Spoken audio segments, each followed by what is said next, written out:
오늘 이 본문의 말씀은 지난주 우리가 4장 11절 말씀에 보면 바울이 그 갈라디아 교회에 너희를 위하여 수고한 것이 헛될까 두려워하노라. 바울이 뭐가 두렵겠습니까? 바울 같은 사람이 두려운 게 뭐가 있겠습니까? 그럼 바울이 그 교회에 복음을 전하면서 교회를 세웠는데 그 교회가 지금 다른 복음을 받고 있으니까 야, 이거 전에 그렇게 고생하며 수고하며 전했던 이 복음은 다 소용없는 거 아닌가라는 두려움이 몰려왔던 것 같아요. 그런 마음으로 이제 이 복음을 전했던 그 당시 상황을 말씀을 하고 있습니다. 그러니까 복음을 전할 때 바울이 어떤 마음으로 전했는지, 어떤 말하자면 전략을 사용했는지, 또 그 결과가 어떻게 나타났고 또 어떻게 나아가야 되는지를 말씀을 하고 있습니다. 그래서 우리가 이 말씀을 보면서 오늘날 우리가 전도할 때, 특별히 우리가 새생명 축제를 앞두고 있는데 전도할 때 어떤 마음으로 전도를 해야 되는지, 그리고 한 영혼을 바라보는 관점이 어떠해야 되는지를 우리가 좀 배울 수 있는 그런 내용이라고 할 수가 있습니다. 전도에 대해서 말하자면 여러분 우리 한국 교회에서 가장 오래됐고 가장 강력하고 가장 전투적인 전도 구호가 있었는데 여러분 혹시 무엇이라고 생각하십니까? 비슷한데 예수천당 불신지요. 이게 여러분 정말 오래된 구호예요. 근데 지금도 서울역에 가면 이 구호를 외치면서 전도하는 분들이 있습니다. 예수천당 불신지요. 이 구호를 처음에 외쳤던 분이 누구냐면 최권능 목사님, 본명은 최봉석 목사님이신데 1903년에 선교사님으로부터 쪽 복음을 받아들고 기적같이 회심을 하고 그리고 전도를 하기 시작하는데 평양 일대를 다 다니면서 전도를 했습니다. 우리 교회도 평양에서 오신 분이 계신데 평양 백동 거리에서는 이 전도를 하다가 갑자기 너무 크게 예수천당 불신지옥 그랬는데 이렇게 일본 부대장이 말 타고 가다가 말이 깜짝 놀라가 떨어져 버렸어요. 그래서 이제 잡혀가지고 이제 고문을 당하기 시작하는데 한 번 때리면 예수천당, 또 때리면 불신지옥, 세게 때리면 예수천당, 더 세게 때리면 불신지옥. 이래가지고 때리면 때릴수록 계속 예수천당 불신지옥만 말하는 거예요. 그래서 물었어요. 왜 그러냐? 내 속에는 예수님밖에 없다. 때리면 아무리 때려봐라 딴 게 나오나 예수천당 불신지옥이다. 이러면서 옥고를 치르며 고생을 많이 했습니다. 이분에 대한 일화가 굉장히 많아요. 이분에 대한 일화가 굉장히 많은데 다 말씀을 드릴 수는 없지만 만주에서도 그리고 평안도 황해도에서 교회를 70여 개를 세우셨다고 합니다. 그리고 신사참배 참배를 반대하다가 마지막에 1944년에 주기철 목사님이 순교하시고 난 다음 4일 후에 40일 금식교를 끝내시고 순교를 했다고 합니다. 예수천당이 불신지옥만 외쳤던 그분이 그렇게 가셨습니다. 그런데 오늘날 여러분 예수천당 불신지옥 이 말을 들으면 좀 어떠세요? 좀 어떤 것 같습니까? 좀 편치는 않죠? 예수 믿는 사람이 편치 않으면 어떡하죠? 근데 이게 서울역이나 어디 가서 사람들이 옆에서 막 귀에다도 예수천당 불신지옥 이러고 그러면 조금은 저렇게까지 해야 되는가 이런 생각이 드는 것도 사실입니다. 그래서 사람들이 바꿨어요. 어떻게 바꾸는가 하면 예수 믿으면 복 받습니다. 예수 믿고 구원 받으세요. 이렇게 이제 전도 구호를 합니다. 그런데 이 말이 약간 문제가 있어요. 어떤 문제가 있느냐면 예수 믿는 사람들은 예수 믿는 게 복이 영원한 하나님의 나라라는 것을 우리가 알고 있지만 알고 있어도 복 받는다면 좋아요. 무슨 복을 좋아합니까? 내 자녀들 잘 되고 이 사업 잘 되고 돈 많이 벌고 건강해지고 이런 복을 생각하는 거예요. 그러니까 세상에서는 기독교를 향하여 이런 비난을 합니다. 기복주의 종교다. 기복주의 종교다. 땅만 바라보는 종교다. 천국 말하지만 땅만 바라보는 거 아닌가? 이런 이제 비난들을 하는 이야기를 듣습니다. 여러분 예수 믿으면 땅에서도 복을 받을 수 있습니다. 그리고 영원한 천국을 복을 받습니다.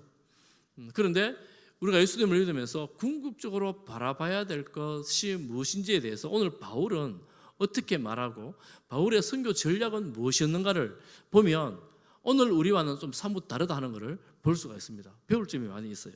한번 볼까요? 오늘 12절 말씀을 우리 다 같이 한번 읽어보겠습니다. 다시 한번 봅니다. 12절입니다. 시작. 형제들아,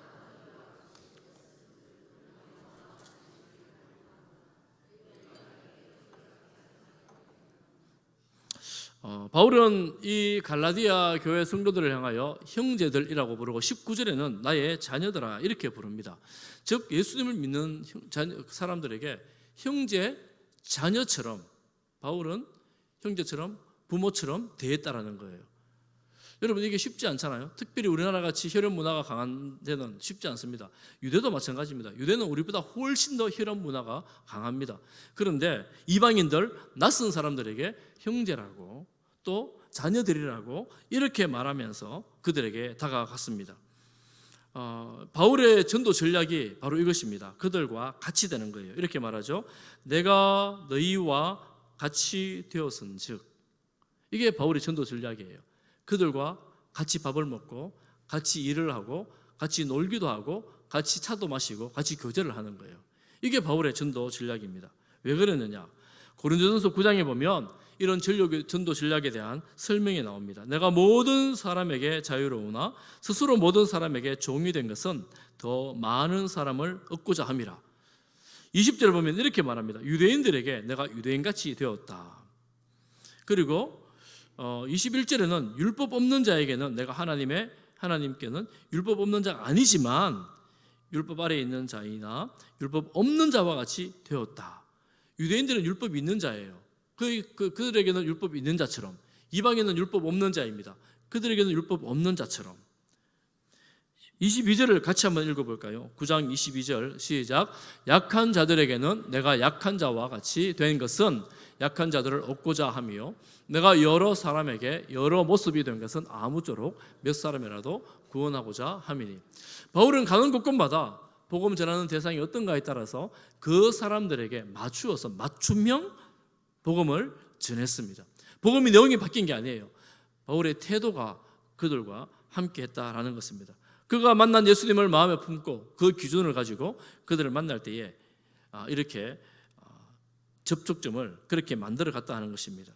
그러니 바울은 산에 가서 기도하는 수도원 전략이 아니라 대도시를 다니면서 대도시의 도시인들을 만나는 대도시 선교 전략을 가지고 선교를 했습니다.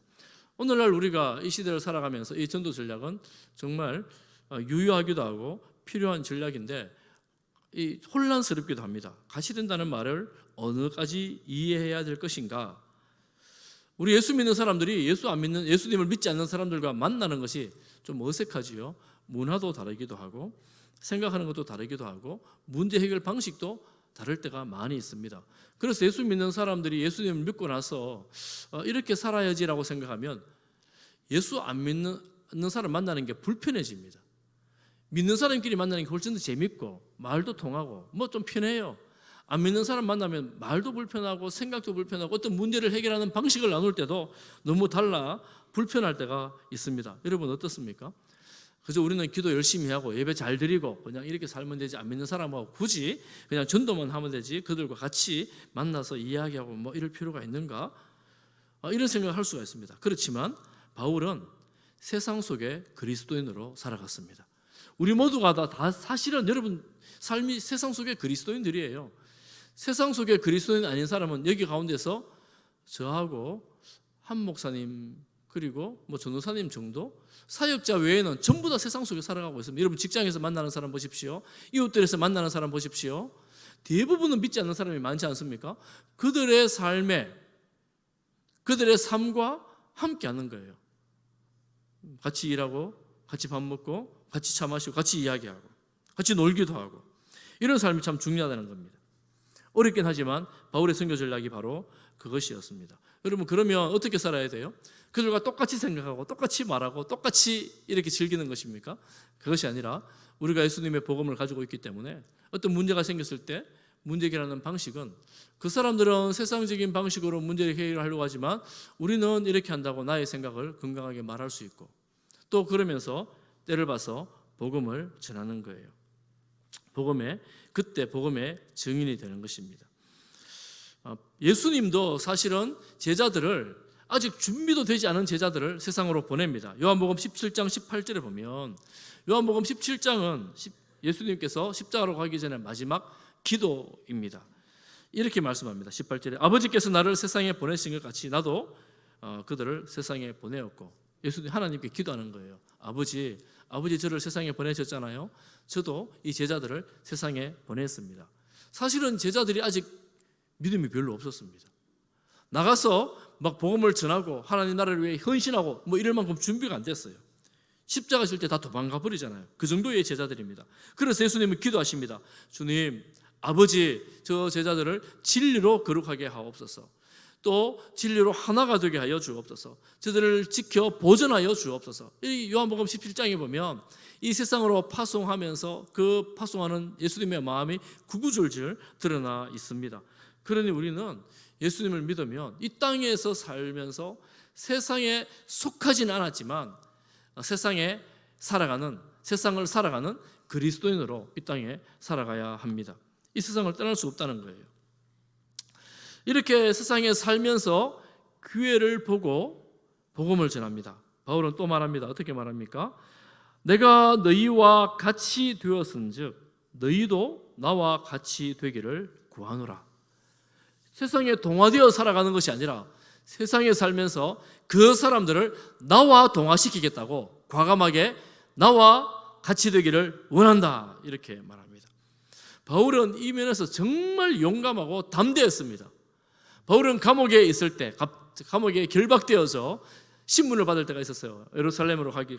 예루살렘에서 로마로 가기 전에 아그리파 왕 앞에서 여러 고관들 앞에서 신문을 받습니다. 네가 어떻게 해서 그렇게 되었느냐 이렇게 말할 때 사도행전 26장 29절에 보면 이렇게 말하죠. 바울이 이르되 말이 적으나 많으나 당신, 아그리파 왕을 말하는데 당신뿐 아니라 오늘 내 말을 듣는 모든 사람들도, 함께 배석한 모든 사람들도 이렇게 결박된 것 외에는 나와 같이 되기를 하나님께 원합니다. 여러분, 감옥에 있는 사람이 감옥 밖에 있는 사람 보고 감옥에 있는 것 빼고 다 나처럼 되기를 원한다, 이렇게 말하는 거예요. 여러분, 이런 당당함, 이런 자유함이 어디에서 생겼겠습니까? 그것뿐만 아닙니다. 문제가 많은 고린도 교회에 편지하면서 나와 같이 되기를 권합니다. 고린도전서 11장 1절, 너무나 유명한 구절인데요. 같이 한번 읽어보겠습니다. 시작. 내가 그리스도를 본받는 자가 된 것 같이 너희는 나를 본받는 자가 되라. 바울이 말할 수 있는 조건이 있죠. 나를 본받아라 할 때 나의 배경을 본받아라 이런 게 아니에요. 내가 그리스도를 본받는 것처럼 너희는 나를 본받아라. 여러분, 바울의 배경은 그 당시에 가장 상위 1% 되는 탁월한 배경이었어요.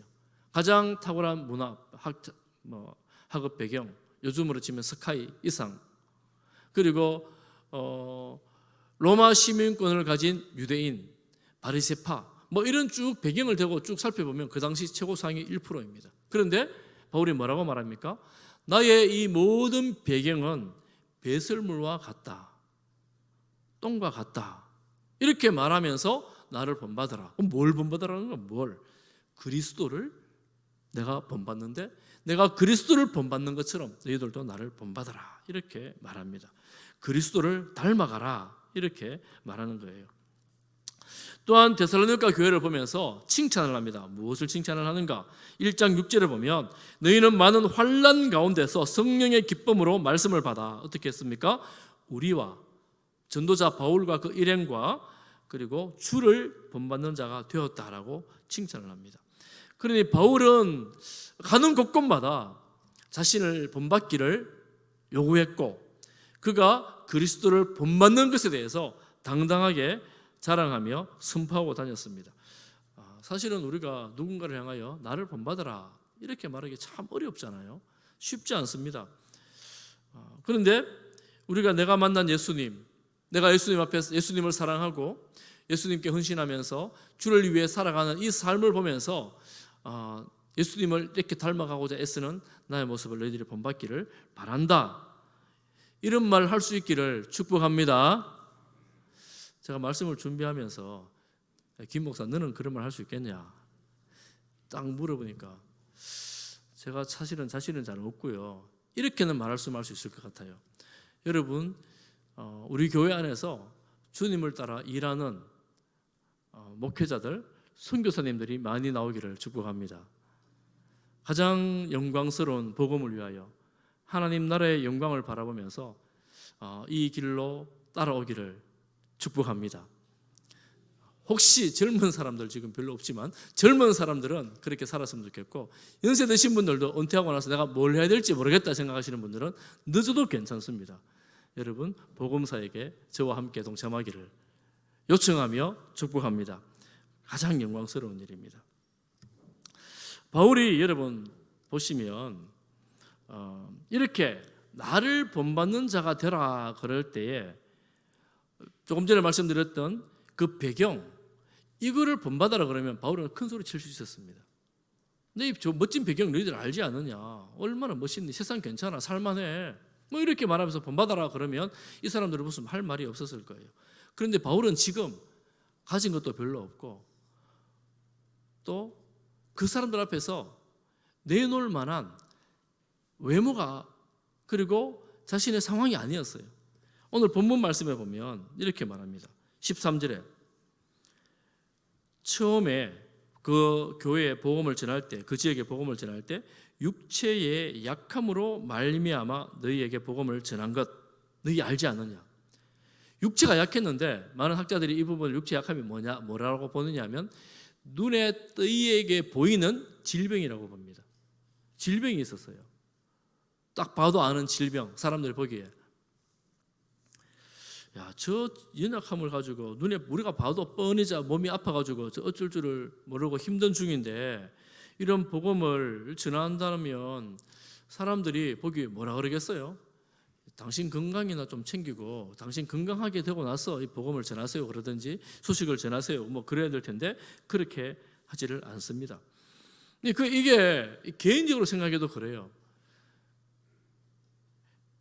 목사가 매일 몸이 아파 골골골하면 하나님이 능력이 하나님이 와서 고쳐주면 기도를 많이 안 했어 그렇지. 뭐 이러면서 사람들이 대놓고 말은 안 해도 수근수근 할 수 있잖아요. 능력이 그렇게 없나, 능력이 없나 이렇게 말할 수 있잖아요. 그런데 바울은 다른 사람의 병은 그렇게 다 고쳤어요. 죽은 사람도 살렸어요. 아니 그렇게 능력 있는 사람이 자기 몸에 있는 이 육신의 질병을 고치지를 못하는 거예요. 사람들이 보기에도 현저하게 이런 약함이 있었던 거예요. 그런 중에 복음을 전합니다. 시험 들지 않겠습니까? 시험 들 만한데 이 갈라디아 교회 성도들이 바울을 어떻게 받았느냐. 14절 말씀. 너희를 시험하는 것이 내 육체에 있는데, 내 육체가 약한 것이 너희들에게 시험이 될 텐데, 있는데 그런데 어떻게 했다고요? 너희가 업신 여기지도 아니하며 버리지도 아니하고 오직 나를 하나님의 천사와 같이 또는 그리스도 예수와 같이 영접하였도다. 여러분 너무 놀랍지 않습니까? 저 인간의 약함과 연약함 때문에 저 가지고 있는 딱 봐도 아는데 이 교인들이 그를 업신여기지 않고 버리지도 않고 여러분 너무 놀랍게도 하나님의 천사와 같이 예수님처럼 이렇게 영접해 준 거예요. 얼마나 감사합니까? 심지어는 뭐라고 말하느냐 하면 15절 하반절에 너희가 할 수만 있었더라면 너희 눈이라도 빼어 나에게 주었으리라. 그래서 학자들은 생각해요. 바울이 심각한 안질이 있었구나. 성경 몇몇 군데 보면 바울이 안질이 있었구나라는 그런 흔적이 남아 있습니다. 안질이 있었구나. 눈이라도 빼서 나에게 주었을 거라고. 그 성도들이 바울을 얼마나 사랑했는지, 얼마나 극진히 대했는지에 대해서 이렇게 말을 합니다. 이 성도들이 그렇게 대해서 실제로 바울이 함께 있을 동안 얼마나 좋았는지 그렇게 사역했다라는 거예요. 여러분 한번 생각해 볼 내용이 있습니다. 그게 뭐냐면 바울 입장에서 하나님 성도들 다 보는 중에 이 내 눈 아픈 거 손 놓고 다 기도하는 거예요. 하나님 고쳐 주옵소서. 기도를 딱 했어요.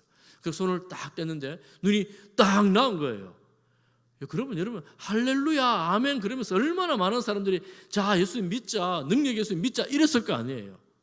그러니까 아픈 것보다 고쳐지는 게 훨씬 더 사역에는 유익할 텐데 바울이 기도 안 했겠습니까? 성경이 뭐라 그래요? 바울이 3번이나 간구했다고 말하죠. 기도를 했어요. 그런데 하나님이 말씀하셨습니다. 고린도후서 12장 9절, 우리 같이 한번 읽어보겠습니다. 고린도후서 12장 9절, 같이 한번 읽어보겠습니다. 12장 9절 보이십니까? 같이 봅니다. 시작. 나에게 이르시기를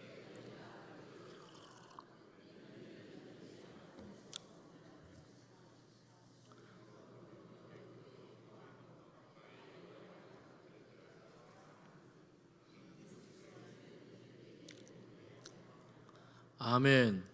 하나님이 뭐라 그러셨어요? 하나님께서 나의 은혜가 너에게 충분하다. 하나님 좀 고쳐주시죠. 그게 더 좋은데요. 나의 은혜가 너에게 충분하다. 하나님 좀 고쳐주시지요. 다른 사람 다 고쳐주셨잖아요. 내가 지금 살아가는데 힘들어요. 나의 은혜가 너에게 족하다. 얼마나 섭섭했겠어요. 근데 이유가 있어요. 첫 만남으로 이유를 설명해 주셨어요. 그게 뭐냐? 내 능력이, 하나님의 능력이 어디에서 나와요? 너의 약한 데서 온전하게 나타난다. 이렇게 말을 합니다. 약할 때 강함 대신에 여러분 찬양하시잖아요. 약한데 뭐가 강해요? 약한데. 그런데 하나님은 그렇게 말씀하셨습니다. 약할 때 강함, 너의 능력이 온전하여진다. 이렇게 이유를 알고 나서 바울은 기뻐한다 이렇게 말하죠. 그리고 내 약한 것을 오히려 자랑한다 이렇게 말합니다. 왜냐? 그리스도의 능력이 이 약한 데서 드러나게 되기 때문에, 내가 약하기 때문에 하나님의 능력이 내 안에 남아있기 때문에. 12장 10절에 보면 그렇게 말합니다. 그러므로 내가 그리스도를 위하여 약한 것들과 능욕과 궁핍과 박해와 곤고를 기뻐하노니 내가 약할 때에 그때에 강함이라.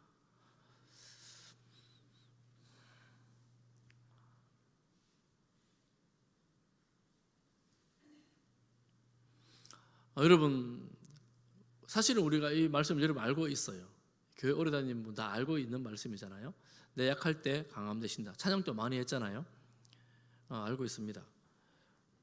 그런데 바울이 보세요. 능력과 궁핍과 박해와 곤고를, 또 이 질병을 기뻐하노라. 기쁘진 않잖아요. 여러분 약함이 행복하십니까?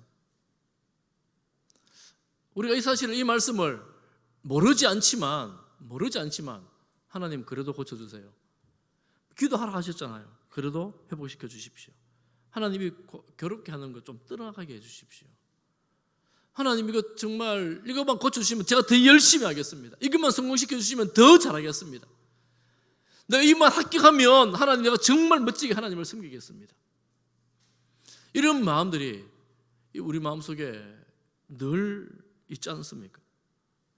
내가 조금만 더 수준이 높고 머리가 조금만 더 좋았고 실력이 조금만 더 좋았고 또한 우리 부모님이 조금만 더 가지신 부모님이었다면 하나님 내가 좀 더 열심히 해서 좀 더 하나님 나라를 위해서 뭔가를 할 수 있지 않았겠습니까? 하나님 나를 왜 요만큼만, 요 자리까지만 더 크게 하나님 나라를 위해서 일할 수 있는데 나를 왜 이렇게까지만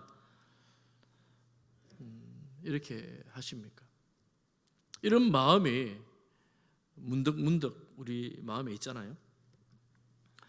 바울은 이 약함이 하나님의 능력의 통로가 되었다고 말하지만 우리는 여전히 이 약한 것 때문에 고민하고 갈등하고 여전히 때로는 불평하고 힘들어할 때가 있는 현실을 부정할 수가 없습니다. 저 역시 마찬가지입니다. 우리 유명한 말씀 있잖아요. 로마서 8장 28절 말씀, 여러분 다 아시죠? 암송하고 계시는 말씀이죠. 로마서 8장 28절 한번 보여주세요. 암송 못하는 사람이 몇 명 있어가지고 우리 같이 한번 읽어보겠습니다. 시작. 우리가 알거니와 하나님을 사랑하는 자 곧 그의 뜻대로 부르심을 입은 자들에게는 모든 것이 합력하여 선을 이루느니라. 이 말씀 너무 유명한 말씀이고 너무 잘하는 말씀이고 암송하고 있는 말씀이지요. 사랑하는 성도 여러분, 이 말씀을 믿음으로 우리 마음속에 새기시기를 축복합니다. 저도 다시 한번 새기겠습니다. 하나님이 사랑하는 그들, 하나님이 불러주신 그들, 이 약함과 또 실력이 없음과 때로는 또 이상한 우연 같지만 너무나 불행해진 이 상황들, 질병들, 가난들, 또 때로는 갑자기 생긴 부, 재물, 영광, 이 모든 것들을 통하여 하나님의 선을 이루어 나가실 줄 믿습니다. 나의 영광이 아니라 하나님의 영광의 도구가 될 줄을 믿습니다. 믿음으로 하나님을 바라볼 수 있기를 간절히 바랍니다. 이 지식이 내 머리에만 머물러 있는 것이 아니라 이 마음에, 이 심령에 새겨진 믿음이 되어 하나님 앞에 담대함으로 고백하면서 하나님이 합력하여 선을 이루신다는 이 믿음으로 주님을 바라볼 수 있기를 축복합니다. 과연 하나님은 그런 분이십니다. 내 생각과 내 이성을 뛰어넘어 역사하시는 하나님이시고 초월하여 우리 가운데 일하시는 분입니다. 그래서 우리가 언제가 그때인지 다 알지는 못하지만 분명히 확실한 것은 그런 중에도 역사하여 주시고 인도하여 주시고 보호하여 주시고 하나님의 그 일하심을 드러낼 때가 있을 것을 믿고, 아니 지금 현재도 하나님의 역사를 드러내고 있음을 믿고 주님을 바라보는 우리 성도들 되시기를 축복합니다.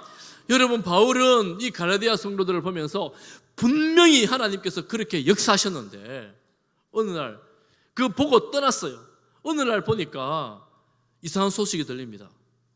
무슨 소식이 들리느냐 하면 바울이 전한 복음으로는 구원을 못 받는다는 거예요. 바울이 말했던, 우리에게 들려줬던 그걸 가지고는 구원이 안 된다는 거예요. 알고 보니까 어떤 형제라고 말하는 자들이 들어와서, 야, 바울이 말했던 거 믿음으로만 안 돼. 할례를 받아야 된다고. 유대와 이방인들 전부 할례 받으라고. 이것도 지켜야 된다고. 날도 지켜야 되고 이것도 지키고 이것도 지켜야지 구원을 받는 거라고 강력하게 말할 때 이 사람들이 혼란스러워졌습니다. 바울은 믿음으로 된다 그랬는데, 우리 할례 받지 않아도 된다 그랬는데 혼란스러워지는 거예요. 어떻게 해야 되나 갈등하는데 이 옆에 사람들이 워낙 열심으로, 새롭게 들어온 사람 워낙 열심으로 잘해주고 함께 해주고 이야기도 들어주고 함께 기도해주고 막 이러면서 우리 믿으라 그러니까 홀딱 넘어간 거예요. 심지어는 어떻게 되었는가? 16절 말씀, 내가 너희에게 정당한 말을 이렇게 하는데, 바른 말을 했는데, 참된 말을 하는데 지금은 원수가 되었느냐? 너희들이 그때 함께 누렸던 받았던 복들이 다 어디에 갔느냐? 이렇게 말을 합니다. 이 갈라디아 교인들이 바울을 보면서 원수처럼 여기게 된 거예요. 아니, 그런 잘못된 복음을 전해가지고 우리가 믿었다고 모였는데 잘못 구원받았으면 구원 없을 뻔했잖아, 뭐 이렇게 서로 폄훼하면서 비난하는 그런 관계가 되어버린 거예요. 여러분, 어떻게 이들이 이렇게까지 변할 수 있었겠습니까? 말씀을 보니까 이 들어온 거짓 형제들이 엄청 열심으로 그들을 만난 거예요. 여러분, 대충 적당히 말해가지고 그들이 넘어갔겠습니까? 처음에 이런 바울과 깊은 교제를 나누었는데, 인간적인 관계가 맺어졌는데 금방 넘어갔겠습니까? 그런데 보니까 정말 열심히 고린도 교인들에게 그거 아니라고 사랑하고 챙겨주고 돌봐주고 이해해주고 기도해주고 성경 공부하자 그러고 모여가지고 막 그렇게 한 거예요. 그러니까 이 갈라디아 교인들이, 이 사람들이 진짜인가 보다. 바울도 그렇게 했는데 이게 또 열심히 하는 거예요. 그러니까 넘어가게 된 거예요. 여러분, 누가 그렇게 합니까? 오늘날 여러분, 이단들이 그렇게 해요. 이단들이 보면 우리가 주님의 복음을 전하는 열심보다 훨씬 더 많은 시간과 재정과 노력과 수고를 들여 전도하고 딱 걸려들잖아요. 그러면 옆에 붙어서 떠나가지 않고 계속 함께 하면서 설것을 채워주고 가르쳐주고 성경 공부한다고 그러고 그러면서 미혹해 갑니다. 수많은 사람들이 이단으로 떠나갔어요. 교회 안에서. 심지어 작은 교회는 그렇게 돌아와서 한 명이 처음에 그렇게 사랑으로 대하고 열심히 해가지고 한 명 또 들어오고 전도한다고 그러고 들어와서 그 교회를 몽땅 신천지로 교회를 넘겨버려요. 그런 사례들이 있습니다. 그럼 바울이 뭐라고 말하냐면, 그들이 했던 너희들을 향한 그 열심 나도 알고 있다. 그런데 그들이 왜 그렇게 열심히 했는지 아느냐? 이 열심 자체는 나쁘지 않은 건데 17절 말씀해 보면, 너희로 이간시키기 위해서, 바울과 이들을 이간시키고 바른 복음과 이간시키기 위해서 그들이 그렇게 열심을 낸 거예요. 이간시킬 뿐만 아니라 너희로 그들에 대하여 17절 말씀에 그들에게 대하여 열심을 내게 하기 위해서 그랬다는 거예요. 그들은 누굽니까? 거짓 복음, 다른 복음을 전하는 자들이에요. 그러니까 이 고린도 갈라디아 교회 성도들이 처음에는 바른 복음으로 주님을 향한 열심으로 살았다면 이들이 오고 난 다음에는 그들을 추종자가 된 거예요. 그들의 팬이 된 거예요. 어떤 책에 보니까 그들의 팬이 된 거예요. 그들을 추종하고 그들을 환호하고 그들을 좋아하고 그들을 졸졸 따라다니면서 할례도 받고 율법도 지킨다 그러고 이 열심을 내면서 그렇게 살아가는 거예요. 그래 바울이 너무너무 기가 찬, 너무너무 마음이 아픈 안타까운 상황이 되어버린 겁니다. 그랬겠지요. 여러분 그들이 다른 복음을 전하는 이들이 이단을 따라가는 이들이 그 열심으로 따라가는 이들이 뭐 믿고 따라갈 거 아닙니까? 안 믿고 따라가겠어요? 구원 받으려면 이렇게 해야 된다 그러니까 그게 진짜인 줄 알고 막 따라가는 거 아니에요. 잘못됐는데도 불구하고 모르고 혹 제가 들어보니까 알면서도 따라가는 이들이에요. 제가 만난 사람 중에서는 그 사람이 너무 잘해줘가지고 그 사람 인간적으로 배신할 수 없어서 어쩔 수 없이 함께 한다더라고요. 너무나 안타깝지요. 그런데 바울은 뭐라고 말하느냐 하면 이렇게 말합니다. 여러분 19절 너무나 중요한 구절인데 19절을 함께 읽겠습니다. 19절 같이 봅니다. 시작. 나의 자녀들아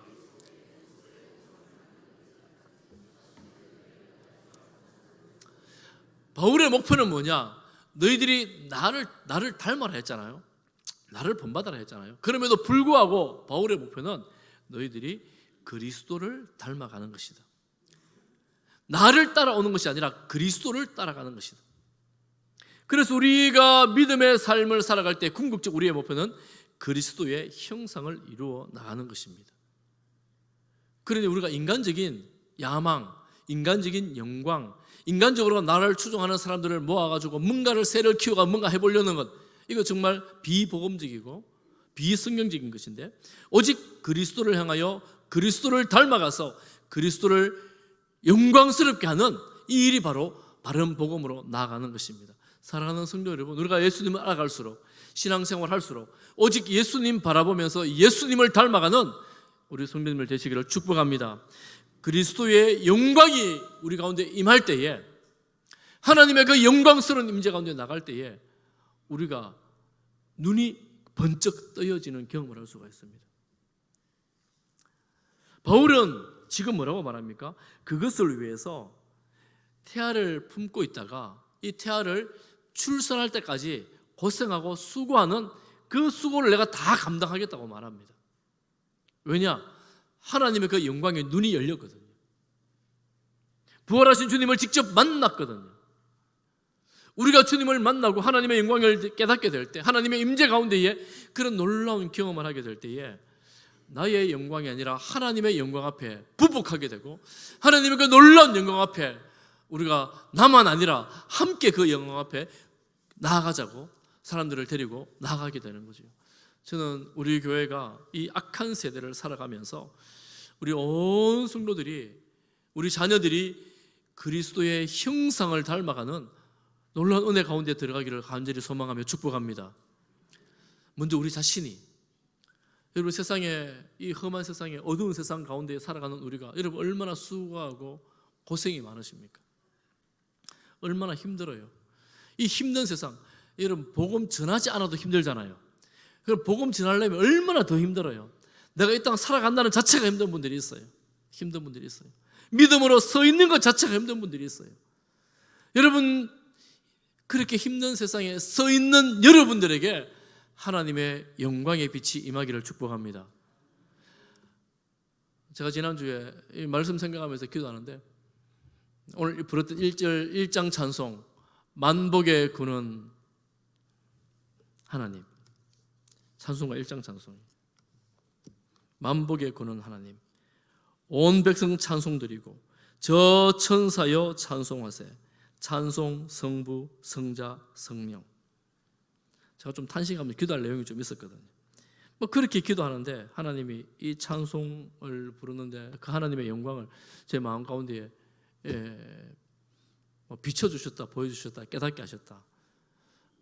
그게 모든 탄식거리들을 다 씻어버립니다. 하나님의 영광 가운데, 하나님 은혜 가운데 들어갈 때에, 그 보좌 앞에서 하나님 놀라운 하나님 은혜를 경험할 때에 하나님의 그 영광이 우리를 덮음으로, 우리 세상의 탄식거리들은 하나님 앞에 다 그대로 올려드리는 거예요. 하나님 보고 우리가 살아가는 것입니다. 저는 우리 성도님들 심령 가정 가운데에 그 은혜가 충만하기를 간절히 소망하며 축복합니다. 어떻게 해야 될까요? 주님 바라보는 거지요. 주님 바라보는 거지요. 예수님을 바라보는 것입니다. 예수님 바라볼 때 주의 은혜가 우리의 심령 가운데에 있다라는 것을 우리는 경험적으로 알고 있습니다. 그래서 우리가 조금 후에 부를 찬송, 예수님 닮기 내가 원하네, 날 구원하신 예수님을 내 마음속에 지금 고도사 주님의 형상 인지소서. 우리가 가을 특별 새벽기도를 앞두고 새생명 축제를 앞두고 있습니다. 사랑하는 성도 여러분, 우리가 이 특별 새벽기도회 가운데에 함께 주님의 영광을 사모하며 참석할 수 있기를 바랍니다. 무엇을 위해서 기도할까요? 기도 아무리 해도 5분 이상 할 게 없는 분들이 많다 하더라고 보니까요. 별로 할 게 별로 없다는데 여러분 무엇을 위해 기도할까요? 여러분 주님의 영광을 사모하면서 참여하시기를 바랍니다. 여러분 개인을 위해서, 여러분 가정을 위해서, 또 우리나라를 위해서 함께 기도하는 그런 시간 되기를 간절히 바랍니다. 그것뿐만 아니라 내가 작정하고 있는 태신자들, 하나님을 알지 못하고 주님의 영광을 알지 못하고 하나님의 사랑을 깨닫지 못해서 여전히 세상 가운데 어두움 가운데 있는 그 영혼들을 불쌍히 여겨주시고 사랑으로 기도하고 섬기면서 초청할 때 그 마음의 문이 열려 주님의 사랑을 깨닫게 하여 주옵소서. 간절히 기도하는, 그리고 새생명 축제 가운데 은혜가 충만한 그런 날 되기를 소망하면서 여러분 이 한 주간을 지낼 수 있기를 간절히 바랍니다. 때로는 여러분 필요하면 금식도 하시고 또 마음을 작정하여 기도도 하시고 하나님 은혜를 사모하며 주 앞에 나올 때에 주님의 위로와 주님의 회복이, 주님의 치료가 여러분 가운데에 있을 것입니다. 여러분 산모들은 제가 여자가 아니어서 잘 모르겠는데 아기를 품고 있으면서 출산하는 그 순간이 두렵지 않겠어요? 또 힘들지 않겠어요? 요즘에는 별로 제가 잘 모르겠지만 옛날에 보면 아이 출산하고 나서 다시는 애 안 낳는데요. 근데 한 돌쯤 돼 보니까 하나 더 놓을까? 이러는 산모들이 많더라고요. 보니까 제 주변의 경험적으로 하여튼 그렇습니다. 그러는데 우리가 새신자를 생각하면서 우리 태신자 품고 기도하다가 한 명 교회 돌아오게 하는 것도 이렇게 힘이 드는구나. 여러분 그렇잖아요. 그러는데 한 생명이 구원받아 주님 안에 자라가는 것의 기쁨을 볼 때 이 생명의 기쁨, 구원의 기쁨이 이렇게 큰 것이구나, 이런 마음으로 내가 주님 닮아가는 기쁨과 동시에 그가 주님을 닮아가는 놀라운 현장을 보면서 함께 기뻐하고 함께 즐거워하는 것입니다. 우리 가운데에, 여러분 우리 교회에, 우리 성도들 사이에 이런 기쁨과 감격으로 이번 한 주간이 충만하기를 축복합니다.